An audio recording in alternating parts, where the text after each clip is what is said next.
We all know the story of Joseph in Egypt. But what we may not know is that whenever somebody gives someone a name, it's actually a prayer to God. For example, the name Samuel or Shmuel in Hebrew means God hears. It's essentially saying God has heard my prayer for a child. You could have prayers of gratitude. It could also be prayers asking for something or something that you're struggling with, that you're trying to talk to God about. So if we look at what Leah names her first son, it's Reuben. In Hebrew, it means see, a son. And in the Tanakh, it says, Leah conceived and bore a son and named him Reuben, for she declared, it means Yahweh has seen my affliction. It also means, now my husband will love me. Essentially, from what I see, it's also a plea to Jacob saying, God's blessing me with sons, not Rachel. And she names the second son Simeon. Now, Simeon is Shimon in Hebrew, and Shimon means listen or hears. So you can look at it from a bunch of different angles. You could see it as a reminder to herself of gratitude because God is seeing her, he's blessing her. But it's also her again trying to remind Jacob, God's speaking to you. I have a second son. Why don't you listen to him? Her next son is Levi. Now, Levi in Hebrew, it means joined, attached, clinging, connected. You can see this almost as she's clinging to Jacob. She's yearning for connection. She wants to feel love from Jacob, and she's not feeling that way. And you can see that being expressed in Levi's name. The next son that she has is Judah. Now, Judah means to praise God with your hands, with your actions. She's saying, I'm doing all the right things. I'm praising God with my hands. Look at my children that I've brought into the world. But it could also be seen as her having the same attitude that's found in the elder brother in the prodigal son. I'm serving you with my hands. I'm praising you with my hands. Where's the love from Jacob? But part of me wonders, is this also a slight, a little bit of a dig towards Rachel? Look, God's blessing me because I actually am the one that deserves the love, not you. See how many sons God is giving me and he's giving you none. She's poking that because she knows Rachel is insecure about it. And we can see that it's bothering Rachel. We see it in verse 1. It says, and when Rachel saw that she bare Jacob no children, Rachel envied her sister and said unto Jacob, give me children or else I die. So you can see she's got that fear. Our marriage doesn't really count. I don't have any kids. She's seen as the wife. I'm nothing, even though she has the favor and the love from Jacob, right? Well, in verse 2, she says, and Jacob's anger was kindled against Rachel. And he said, am I in God's stead? Who hath withheld thee the fruit of the womb? Probably not the best thing to say. Well, she's desperate. She needs to have that status.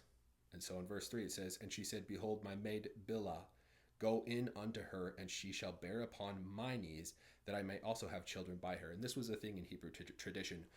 If you had a handmaid and you were a wife, your handmaid's children counted as your children. And so she's saying, well, if I can't, because I'm infertile, at least you can have kids and they will count as my own. Well, Bilhah gets pregnant, and Rachel said, God hath judged me, and hath heard my voice, and hath given me a son. Therefore called she his name Dan. Now, do you know what Dan means in Hebrew? It means justice or just. Essentially what Rachel is saying is, God is just. See, he's being fair. He's finally given me a son too. See, Leah, you're not the only one that has sons. My marriage counts too. Well, Rachel's handmaid Bilhah gets pregnant again, and she gives birth to Naphtali. Now, Naphtali means my wrestling. Now remember, Hebrew names are prayers to God. Rachel is saying to God, I'm struggling so much. Why is this happening to me? Why must you not let me have my own children? And that's kind of the problem Rachel has. She's focusing on the negative. She has a son. She has Dan. Her marriage is legitimate, but it's not as many as Leah. And this negative focus is a huge problem. Now we can see the pettiness in Leah because what Leah does next is kind of crazy. Instead of just going about her business, Leah does something interesting. She gets her own handmaid, Zilpah, and gave her to Jacob. And do you know what Leah named the son that was born from her handmaid Zilpah? Gad. Do you know what Gad means? A troop or a group of people. Essentially saying, like, I have all these legions of sons. Like, you're never going to catch up to me. And you had a son through a handmaid? I could do that too.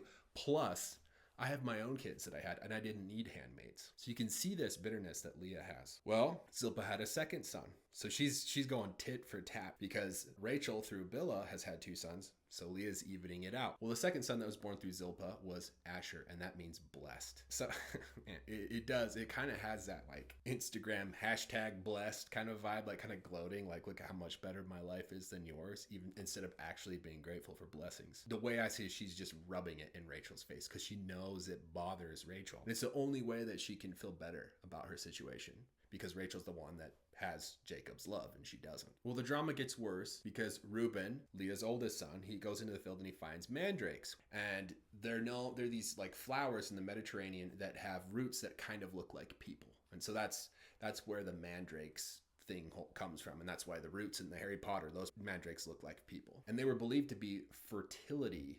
Like if you ate the herb, it would make you have higher chances of getting pregnant. So Rachel, she wants to get pregnant. And Leah said unto her, is it a small matter that thou hast taken my husband? It's pretty awkward. And Jacob came out of the field in the evening, and Leah went to meet him and said, thou must come in unto me, for surely I have hired thee with my son's mandrakes. And he lay with her that night. But what's crazy is the word hired, and that does translate over into Hebrew. It's sadly ironic because you have Rachel who can freely get love from Jacob, and you have Leah who has to buy Jacob's love to get love from her husband. She has to pay through status. She has to pay through keeping the law and being obedient. In verse 17, God hearkened unto Leah, and she conceived and bare Jacob the fifth son. And Leah said, God hath given me my hire, because I have given my maiden to my husband. And she called his name Issachar. So you can look at the name, he's given me my hire. Like, God is paying me for the work I'm doing. So you can see that as a great gratitude towards God, but it could also be spiteful towards Rachel. Like, see, I'm the one that actually does righteous things, and that's why God's rewarding me. But I can't help but notice like a subtle undertone. I have to work to get love from my husband, and I've already accepted that it's something that has to be earned. It has to be paid for continually. So she's now looking at her relationship with Jacob as purely transactional. And you can see that in the name Issachar. God has given me my hire. Well, Leah got pregnant again. And in verse 20, she names her sixth son Zebulun. Zebulun means dwelling, specifically dwelling in honor. What I see in this, Leah's given up on Jacob ever loving her. She's just focused on status now. It's the only thing that she's ever got, and it's the only thing she can hold over Rachel's head. So she's focusing on gaining that status, being exalted, and being seen as a high figure within her community.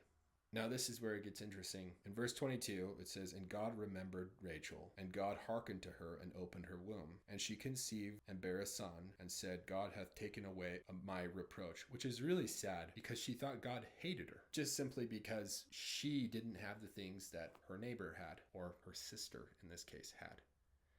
Because she saw herself as inferior to her sister, which is so sad, because Leah, she sees her own self as inferior to Rachel. Rachel's the one that gets all the love. Rachel's the one that Jacob pays all of his attention to. Both of them see themselves as cursed, and both want the thing the other person has. So many times we compare ourselves, usually the best part of someone else's outside to the worst part of our inside. How is that fair? And what's really sad is we actually look over the blessings that are given to us in that process. And you can see it because you know what Joseph means in Hebrew? In Hebrew, Yusuf means add another. Essentially, it means this isn't enough. I need another son.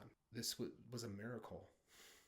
She was infertile and God gave her a son. And instead of loving that son and focusing on that son, she needed another. The next son she had was Ben-Oni. Now we all know him as Benjamin. Do you know what Ben-Oni means in Hebrew? Son of my sorrow, because she was dying in childbirth. She was so focused on how hard her life was. That's how she left this world, focusing on the negative. What's interesting is that Jacob renamed Benjamin right after. Benjamin means son on my right hand. And this is my own thinking. Part of me wonders if this name change occurred because he had already seen the damage that had happened to Joseph. Well, that's the sidewalk cupcake for today. What do you guys think? Is there any merit to it? Am I completely off? Tell me below in the comments.